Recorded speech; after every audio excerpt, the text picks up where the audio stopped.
Annyeong, how's it going? Kyosanim here. Hope you guys are happy, hope you guys are healthy, hope you guys are ready for another workout video. Now today is a special workout video.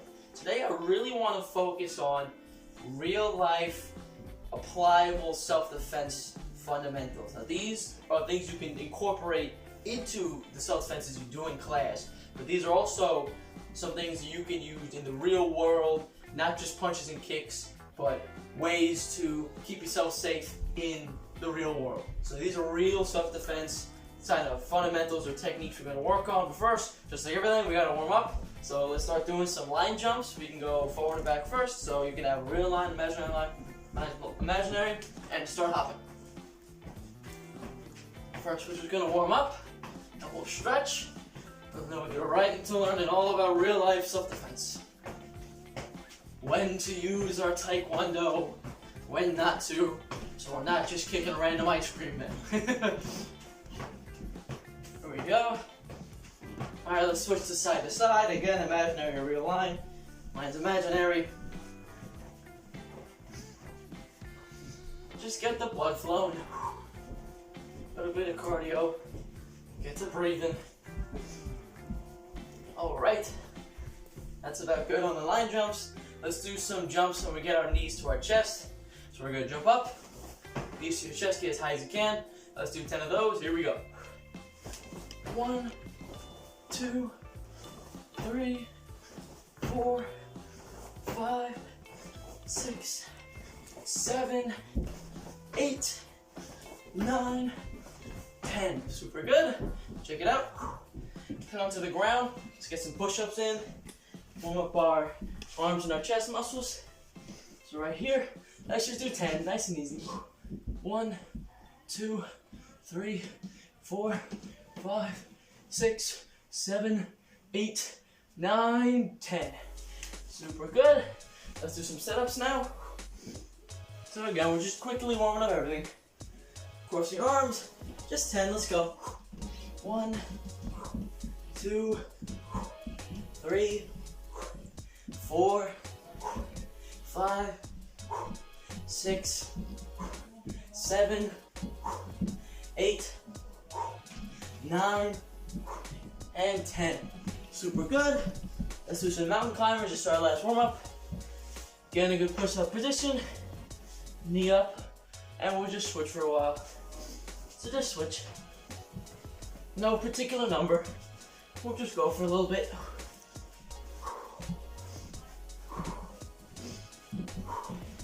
Really just focus on your breathing here. Get the blood flowing, go a little faster. 5 more seconds.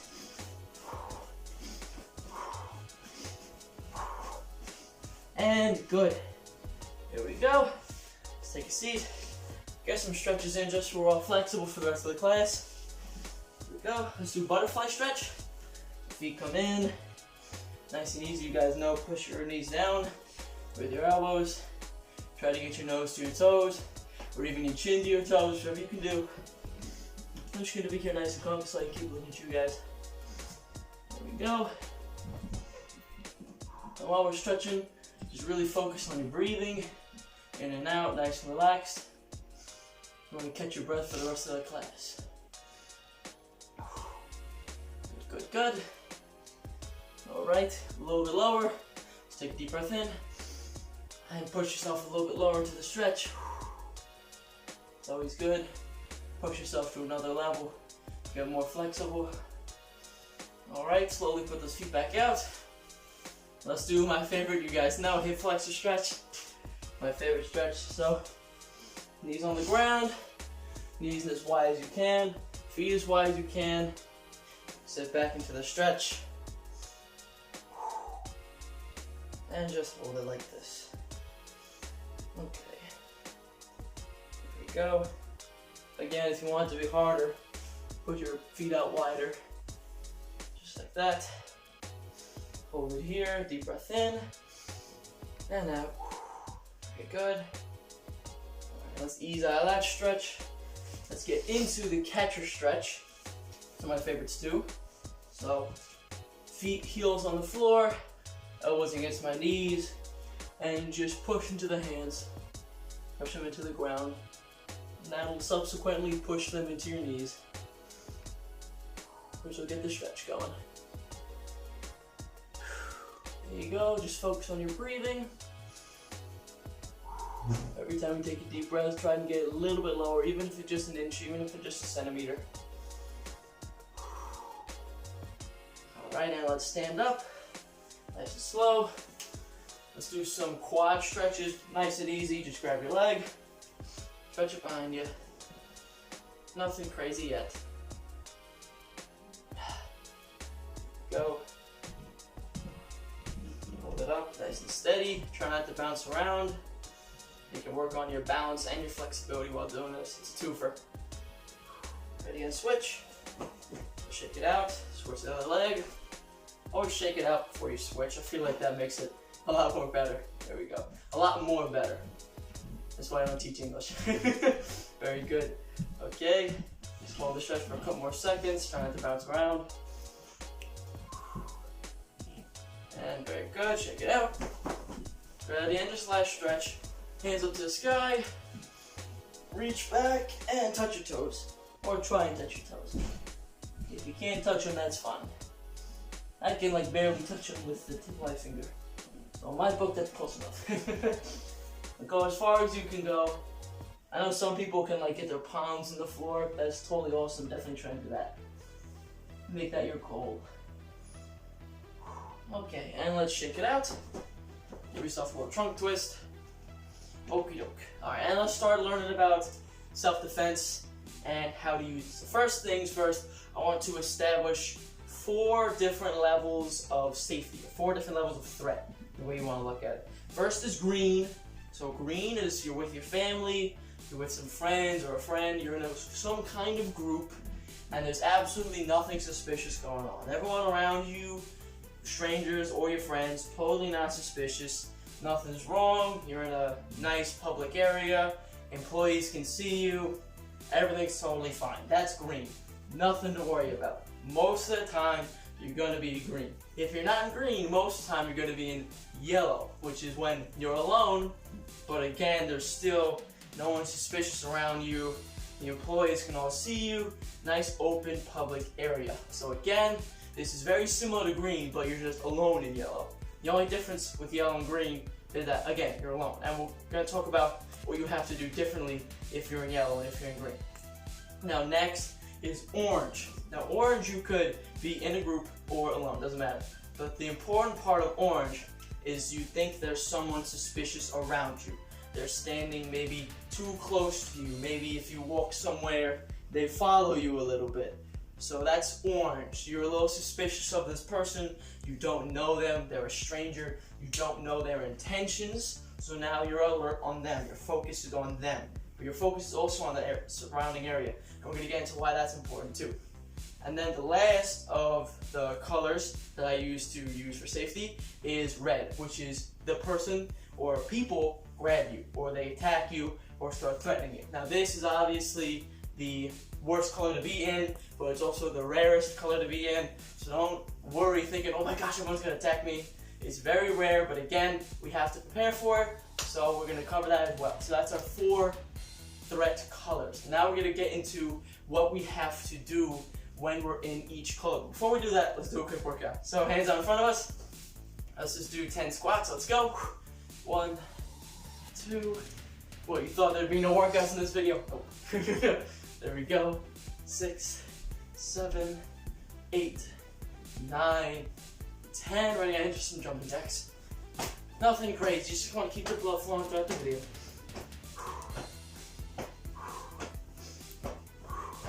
Here we go. So the 4 colors so far we've talked about: green, yellow, orange, red. Now, once we finish these jumping jacks, again, so what to do at each stage, each color. Alright, super good. Shake it out. Alright, now, what do we have to do to stay safe in green? Pretty much nothing. Just stay regularly alert, occasionally scan the people around you, make sure you're still in your group, still with your family, still with your friends. You're safe. Green is what we're usually in, and if we're not in that, we're usually in yellow. Now the difference between yellow is you're alone. So you have to be more alert. Even if it's a safe environment, 100% you shouldn't be worried, but you should be more alert. So scan the people around you more, look around. If you're nervous, you can ask an employee once you enter that place, hey, where's the nearest exit? Probably point you to the closest door. Alright, cool. Now you know where to go out if you gotta go out. So now you're totally safe. You just scan a little more. Green and yellow, like I said, very similar, you're just alone. So you gotta be a little more observant of your environment. Now we get to orange. Orange is where the most steps on your part are gonna take place. Even though red has super important steps you have to do correctly, orange has a lot of steps that you wanna do to make sure you're safe. So if you're suspicious of someone, they're standing too close in your personal space bubble, let's just say you're at the store, they're right on top of you trying to grab other items, and you're suspicious of them, or you're at the movies and they're looking at the same movie you are for a long time, inside their personal space bubble. They could be totally normal people. They might just be in your personal space bubble. So there's no reason to use martial arts on them yet, but we should be suspicious of them.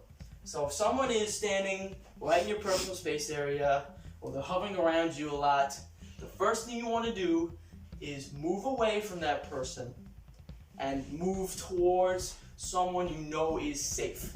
So that could be an employee, that could be a family of some kind. Obviously, it might be a stranger family, but a family is 99% of the time something safe around. So if you can't find an employee, go to a family. But employee is your first option, but a family should be really safe too. So go to one of those two people and hang out around them. If the stranger does not follow you, you're most likely safe. They were probably just looking at something you were also looking at, like some item at the store or the movie at the movie theater. They probably didn't even notice they were in your personal space. Give it a while before you go back to that item or that movie, and then go back later once you know it's safe. Make sure they're not around. If they are still around, be cautious, go away, maybe go get that item another day. Don't worry about it, but again, you should be pretty safe. But if they follow you, you're still in orange, but if they follow you when you're standing near an employee or a family, this is where we assume my favorite part, the thinker stance. This has saved me in a self-defense situation twice, legitimately twice. I've gotten into this and I thank it for saving me. The thinker stance looks like this. So, one hand like this, one hand like this. I look like I'm thinking. It's totally not a suspicious stance at all. But at a moment's notice, I can get into my fighting stance here. Obviously, I can't walk around in my fighting stance. I'm gonna raise a threat to other people. Because other people are gonna think I want to fight them, which is not at all what we wanna do. This is self-defense. So if I could walk around like this as much as I want, I could be browsing items like this, browsing movies like this. It just looks like I'm thinking. It's a totally natural stance, but it's a moment's notice away from our guard stance. So if that person were to enter the red zone and try to grab us, or threaten us, or attack us, I'm a moment's notice away. I can step back into my guard stance immediately. Thinker stance, totally good. You could do something else if you want. You could, I guess, mess with your hair. You could have your hands like this and get into a guard stance. Whatever it is, I really like the thinker stance though. So it's just get comfortable with this. Work both arms. I like to keep my good arm up so I can have a quick punch. But you know, get comfortable. You can switch the thinker stance up a little bit, but it's totally a huge part of self-defense in my book because it keeps you safe. You get your hands up real quick. It's super good. So that's if they follow you. So you've moved, they followed you. Now you assume thinker stance and you try to move away again, but you stay in thinker stance. You walk away like this. Obviously, you don't have to run away. You just walk away casually. Again, you're close to an employee, close to a family, and they should stay away from you. But if they go at you and they try to grab you or yell at you or attack you, now this is in red. Okay, red is two key important steps. So orange had a lot of steps, but red has two key important steps. The first one, immediately start making a ton of noise. And you have to make a certain specific noise. Don't just like scream and cry randomly, because then people, if you're at a store and adults grabbing a kid and the kid's screaming, oh, the kid just didn't get the toy he wanted. No, you want to scream what's wrong. So scream, help, help, stranger danger, help, he's attacking me, help, I don't know this man, stranger danger, stranger danger. Something so people around you know that this is not an okay situation, and scream as loud as possible. I would scream super loud, but I'm in my house and I would disturb my family. But scream as loud as possible. No one's gonna yell at you for being loud. Being loud in a situation is exactly what you want to do. As loud as possible, stranger danger, help, help, help, stranger danger. Anything along those lines works. Make sure everyone knows this is a stranger, you don't know them, and they're attacking you or grabbing you, whatever they're doing. So help, stranger danger, he's grabbing me, stranger danger, help, stranger danger, whatever it is. At this point, you should be standing near a family or an employee, and they'll definitely jump into action. They'll call help over for you, they'll help themselves, they'll help you and call the police, whatever they have to do, but they're near you and they're definitely gonna act. They're not just gonna leave you alone. But while you're screaming, you don't want to be helpless.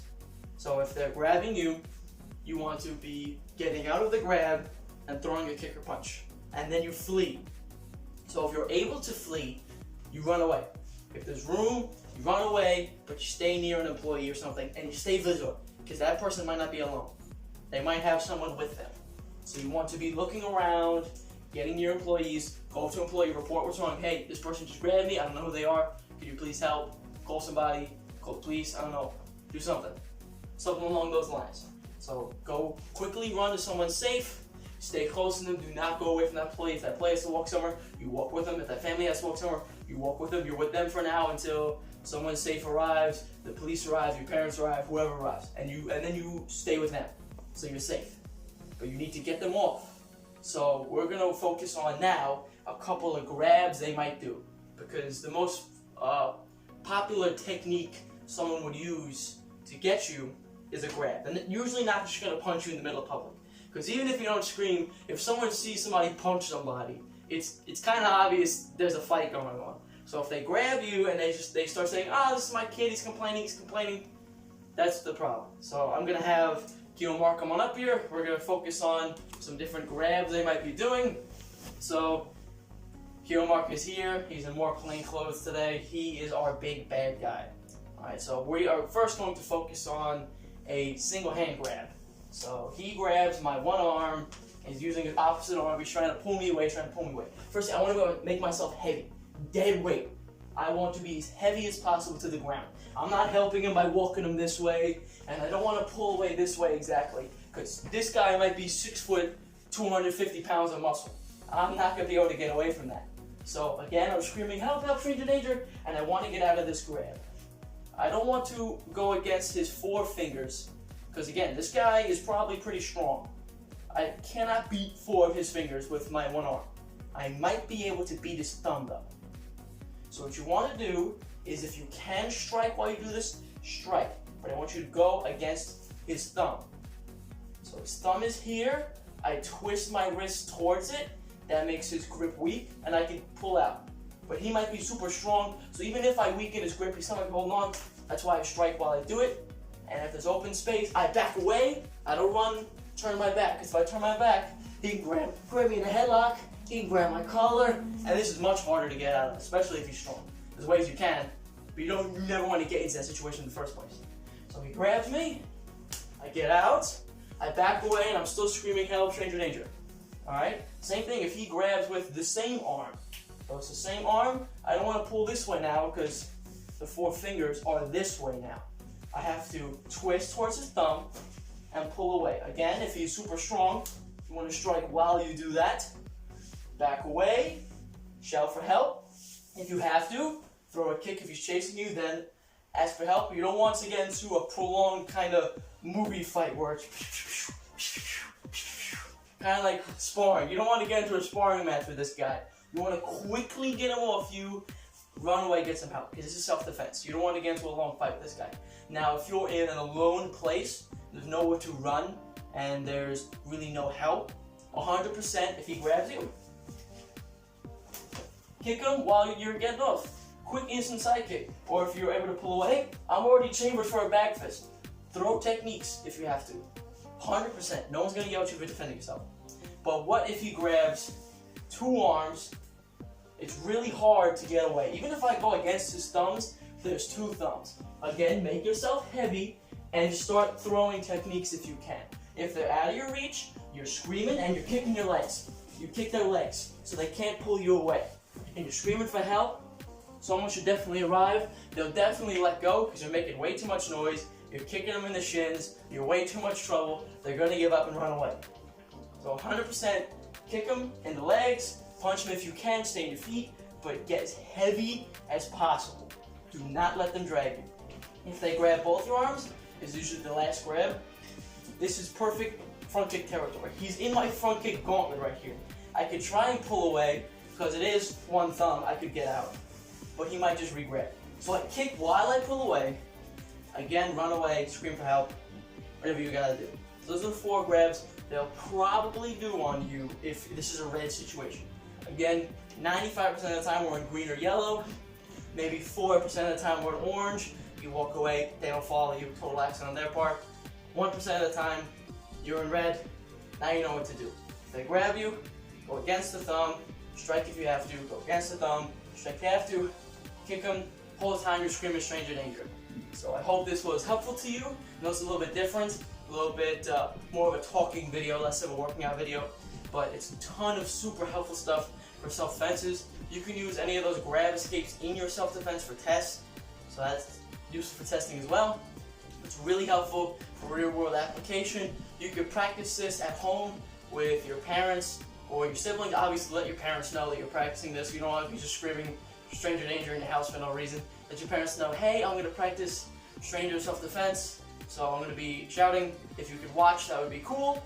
They could watch, see your techniques, practice shouting loud, maybe not a ton of times, but practice shouting once, nice and loud, so they know that you're able to get people aware, and you'll be totally safe if this ever does happen to you. Again, this has saved me twice. I've had to use think it stance, I had to shout, save myself. So it's definitely super effective. So that's it for today. On Young, hope you guys are safe, hope you guys are healthy, and hope you guys found this video helpful.